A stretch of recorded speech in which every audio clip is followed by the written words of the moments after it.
Hello friends, I am Manisha और मेरे channel मनसा chemistry में आपका स्वागत है। आज हम करने लगे हैं क्लास 7th का थर्ड चैप्टर नेचुरल फाइबर्स। तो सबसे पहले इस चैप्टर को स्टार्ट करने से पहले हमें इस चैप्टर का नेम पता होना चाहिए। नेचुरल वर्ड से तो आप सब ही जानकारू हो कि नेचुरल का मतलब क्या होता है, बट फाइबर से मैं आपको बता दूं फाइबर्स क्या है। एक लॉन्ग थ्रेड, ठीक है, लॉन्ग थ्रेड। ओके, फाइबर क्या है? लॉन्ग थ्रेड, जिसको कपड़े बनाने के लिए इस्तेमाल किया जाता है। क्लॉथ ले लो, कारपेट ले लो, पैराशूट ले लो, मतलब किसी भी चीज़ को बनाने के लिए उसका इस्तेमाल किया जाता है। उसको हम क्या बोलते हैं? फाइबर। और फाइबर क्या है? दो तरह के होते हैं, एक तो नेचुरल होते हैं एंड एक होते हैं आर्टिफिशियल। नेचुरल क्या होंगे? जो आपको नेचर से मिलेंगे, ठीक है, मतलब प्लांट या एनिमल से, ठीक है, प्लांट्स या एनिमल से मिलेंगे। बट अगर मैं वहीं पे आर्टिफिशियल की बात करूँ, आर्टिफिशियल क्या होंगे? मैन मेड होंगे। और ये क्या होंगे? आपको फैक्ट्रीज में प्रिपेयर किए जाते हैं, ठीक है। ये कहाँ पे बनते हैं? इनको फैक्ट्री में बनाया जाता है। अगर मैं यहाँ पे एग्जांपल लूँ नेचुरल की, तो हम इसमें ले सकते हैं एग्जांपल सिल्क और वूल की, ठीक है। वूल हो गया एनिमल्स, और सिल्क क्या, वैसे तो ये एक वॉर्म है, बट क्या है, ये जो फीड वगैरह करता है वो प्लांट से करता होता है। फैक्ट्री में अगर हम बात करें तो नायलॉन पड़ा है हमारे पास, ठीक है, और रेयॉन पड़ा है, ठीक है। तो ये दो क्या हो गए? हमारे आर्टिफिशियल फाइबर हो गए। तो अब ये तो आपने पढ़ लिया कि फाइबर क्या होता है। फाइबर एक लॉन्ग थ्रेड है, ठीक है, एक लंबा धागा है जो कि इस्तेमाल किया जाता है कपड़े बनाने के लिए, या फिर कोई भी क्लॉथ हो गया, ठीक है। एंड दो तरह के होते हैं, नेचुरल एंड आर्टिफिशियल। नेचुरल क्या होते हैं? जो प्लांट से मिलते हैं, for example silk and wool. Artificial क्या होंगे? जो मैन मेड, जिनको इंसान बना रहा है। देखो, मिलेगा तो क्या है कि मैन मेड क्यों हो रहे हैं, आर्टिफिशियल क्यों बन रहे हैं? क्योंकि हमारी जो नेचुरल है वो हमारी रिक्वायरमेंट के अकॉर्डिंग नहीं है, ठीक है। तो उनको क्या है, अच्छे से प्रिपेयर किया जाता है ताकि जैसे हम चाहते हैं उनको उस तरह से बनाया जा सके। तो आज हमने चैप्टर का नेम जैसे है नेचुरल फाइबर, ठीक है। नेचुरल फाइबर हमारे चैप्टर का नेम है, तो हम सिर्फ इस पोर्शन की बात करेंगे, इस पोर्शन की बात हम नहीं करेंगे, क्योंकि हमने चैप्टर कौन सा पढ़ना है? Natural fibre. तो सबसे पहले हम करते हैं सिल्क की बात। तो जो हमारा नेक्स्ट टॉपिक है डिस्कवरी ऑफ सिल्क, ठीक है। सिल्क की डिस्कवरी कैसे हुई थी, क्योंकि ये तो एक नेचुरल प्रोडक्ट है, तो इसकी डिस्कवरी कैसे हुई, किसने इसको बनाया, किसने इसको देखा, ऑब्जर्व करा, वो हम इसमें पढ़ेंगे। तो सिल्क को वैसे क्वेश्चन जो आता है, सिल्क को हम क्वीन ऑफ टेक्सटाइल भी बोलते हैं। क्यों बोलते हैं? क्योंकि देखो, एक तो ये क्या है, एक शाइनिंग मटेरियल है। जब इसको कोई पहनता है सिल्क को, तो उसमें एक अमीर खानदान की कह सकते हो, या स्टेटस वाले लोग इसको कहते हैं, ठीक है। जैसे आप राजा वगैरह होते हैं उस समय, तो उस समय सिर्फ सिल्क को वही लोग प्रेफर करते थे, ठीक है। और जैसे इसमें कंफर्ट भी काफ़ी है, शाइनिंग है, तो इसलिए इसको एक दर्जा दिया गया क्वीन ऑफ टेक्सटाइल। तो इस क्वीन ऑफ टेक्सटाइल सिल्क की जो शुरुआत है वो 2640 BC में स्टार्ट हो गई थी चाइना में, ठीक है। सबसे पहले जो सिल्क है वो चाइना में बनना स्टार्ट हुआ था। अब इसकी हिस्ट्री क्या है? चाइना में सिल्क कैसे आया? तो एक आप कह सकते हो कि एक लड़की थी, फीमेल थी, जिसका नाम था इम्प्रेस जी लिंगशी। उसने क्या देखा? अपने गार्डन में एक मलबेरी के ट्री पे, मलबेरी एक ट्री था, वहाँ पे क्या एक वॉर्म क्या कर रहा था? सिल्क को बुनना स्टार्ट कर रहा था। उसने इस प्रोसेस को सारा अब्जॉर्व किया। उसने देखा जो वो वॉर्म धागे को बुन रहा है, ठीक है, जो धागे को बुन रहा है वो बहुत ही शाइनिंग और अट्रैक्टिव नेचर का था। तो इन्होंने क्या करा कि उस पर पूरी अपनी ऑब्जर्वेशन लगाई अपने गार्डन में, कि वो क्या कर रहा है, कैसे कर रहा है, और नेक्स्ट टाइम क्या ये प्रोसेस था। तो इन्होंने क्या करा, वहाँ से सिल्क की डिस्कवरी हुई। इनको फाउंडर ऑफ सिल्क भी बोला जाता है, क्योंकि इन्होंने क्या करा, इसके तरीके को फाइंड आउट किया था कि कैसे ठीक है, सिल्क बनता है, कहाँ से आता है, ठीक है। तो ये सब किसने डिस्कवर किया था, इम्प्रेस लिंग शी ने। ओके, तो नेक्स्ट बात करें हम, जब इन्होंने ये डिस्कवर कर लिया था तो अब सिल्क बनाने का तरीका सिर्फ चाइना के पास था। इनफैक्ट इन्होंने यही नहीं ढूंढा था, इन्होंने ये भी करा था कि किस प्रोसेस के थ्रू हम सिल्क को क्लोथ्स में कन्वर्ट कर सकते हैं, फैब्रिक में कन्वर्ट कर सकते हैं। तो इस समय सिर्फ चाइना को ही पता था कि सिल्क कैसे बनता है। उसने किसी के साथ ये सीक्रेट शेयर नहीं करा, किसी को ना बताया कि सिल्क कैसे बनता है, ऐसा वो क्या इस्तेमाल करते हैं, कि सिल्क एनिमल से बनता है या प्लांट से बनता है या वो लेबोरेटरी में प्रिपेयर करते हैं, उन्होंने किसी को भी ये जानकारी नहीं दी थी। उस समय सिर्फ चाइना ही इसकी ट्रेडिंग करता था, चाइना ही क्या करता था, इसकी ट्रेडिंग करता था। और मतलब कि जो उन्होंने एक मोनोपोली रखा था कि जो इसका हक है ना ट्रेड करने का, वो सिर्फ चाइना के पास है। क्यों, क्योंकि चाइना ही इसको क्या कर रहा है, बना रहा है। उसके बाद क्या हुआ, जिस रूट से सिल्क दूसरी कंट्रीज में जाता था उसको नेम दे दिया सिल्क रूट। तो अब ये तो हो गई आपकी फर्स्ट स्टोरी कि लड़की ने गार्डन में देखा वॉर्म को बनाते हुए, तो वहाँ से डिस्कवरी हो गई। सेकंड क्या हुआ कि जब इन्होंने शेयर नहीं करा तो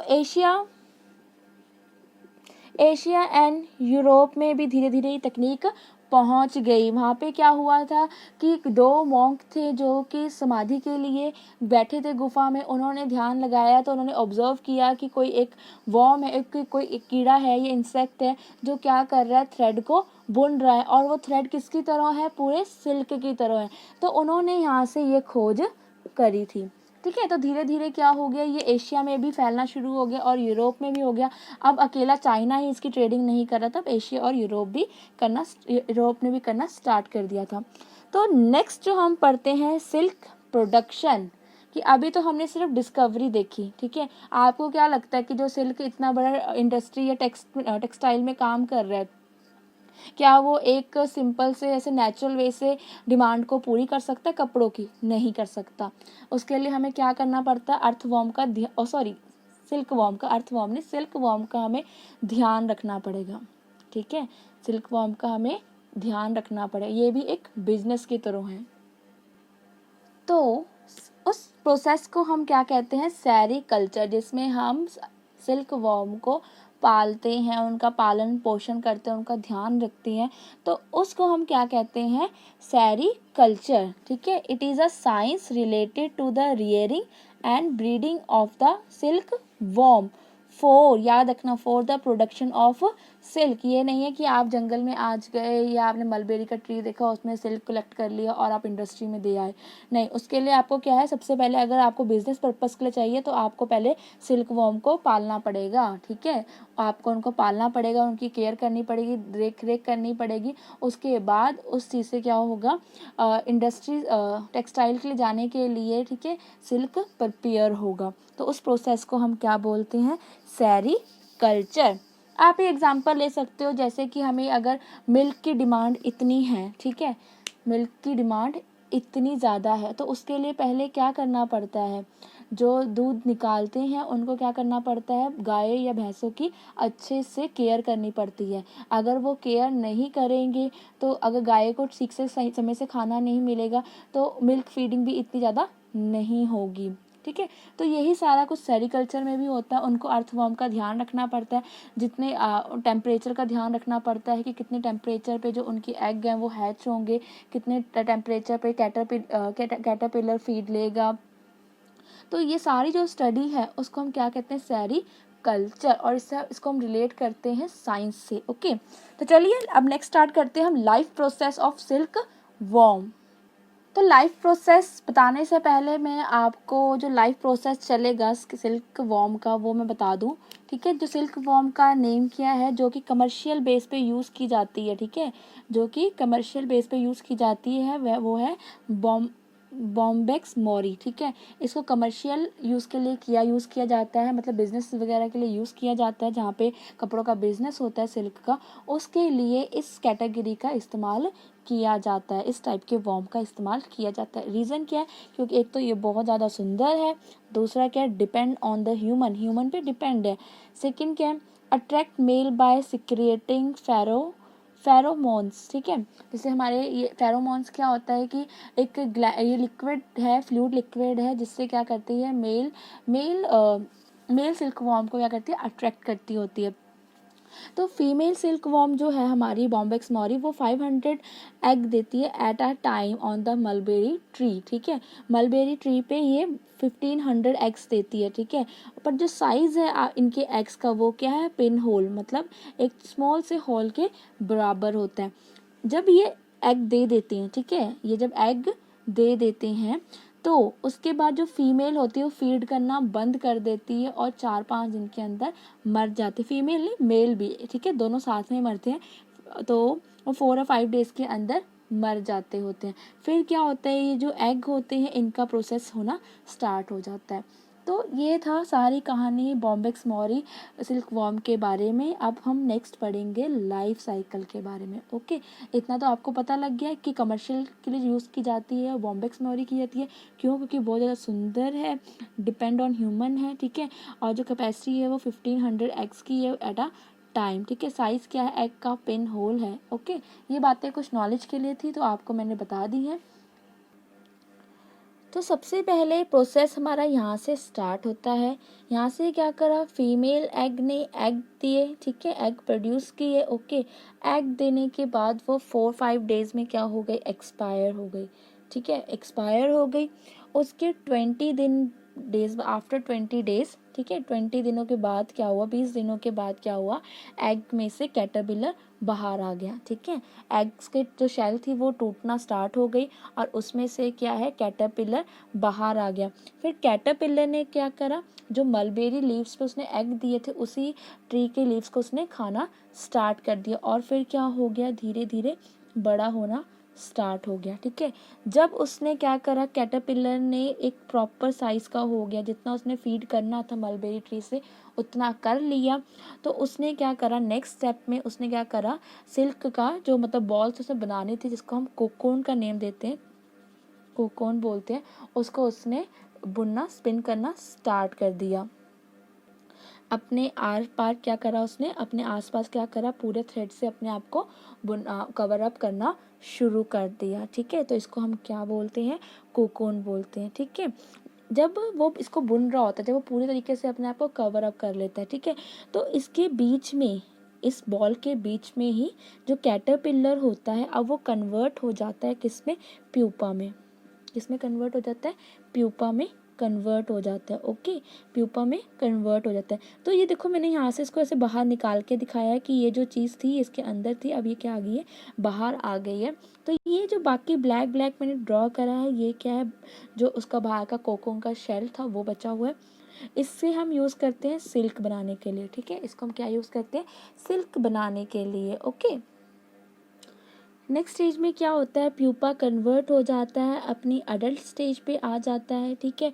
उसके बाद क्या होता है कि दोनों जो अडल्ट सिल्कवॉर्म होते हैं, सिल्क मॉथ होते हैं, वो अट्रैक्ट करते हैं और फिर से क्या होता है, वो एग देते हैं और फिर वो मर जाती हैं। तो इस तरह से इनकी ये पूरी क्या थी, एक लाइफ साइकिल थी। तो नेक्स्ट हम पढ़ेंगे इसकी प्रोसेसिंग कि अब जो हमने कोकोन निकाल लिया था, ठीक है, कोकोन से अब हम सिल्क फाइबर कैसे बनाएंगे, ठीक है, मतलब सिल्क फैब्रिक कैसे बनेगा, ठीक है। जैसे कि अभी हम सिल्क वॉर्म से तो हमने यहाँ से हमें सिल्क ले लिया, ठीक है, बट जब वो इंडस्ट्री में जाता है तब उसके साथ क्या होता है, ठीक है, ये सब हम नेक्स्ट टॉपिक में पढ़ेंगे। तो ये सारी इसकी प्रोसेस है कि जैसे हमें वहाँ से कोकोन मिल गया था, कोकोन्स को हम क्या करते हैं, कलेक्ट कर लेते हैं, फिर हम उसको क्या करते हैं, बॉईल करते हैं, गर्म उबलते हुए पानी में उनको डाल देते हैं कि ताकि इसमें जो भी मतलब कि रिमेंबर कोई थिंक होगी वो क्या हो जाए, मर जाए और हमें क्या मिले, प्योर सिल्क मिले। सेकेंड प्रोसेस हमारा क्या होता है, अनवाइंडिंग द सिल्क। देखो, सिल्क जो आपको मिलता है, आपको लगता है 8 स्ट्रक्चर में होता है, इस तरह से, ठीक है, उलझा हुआ होता है, ठीक है। जब हम उसको वाटर में क्या करते हैं, बॉयल भी कर देते हैं, तब क्या होता है, तब भी ये ऐसे ही रहता है, ठीक है, तब भी क्या रहता है, ऐसे ही रहता है। भीगने के बाद कोई चीज़ जैसे होती है, आप उसको उससे रिलेट कर सकते हो। उसके बाद उसको अनवाइंडिंग किया जाता है, जो ये ऐसे उलझे में पड़ा होता है, इसको क्या किया जाता है, सिंपल किया जाता है, ठीक है, इसको सिंपल किया जाता है, मतलब इसको थ्रेड में कन्वर्ट किया जाता है।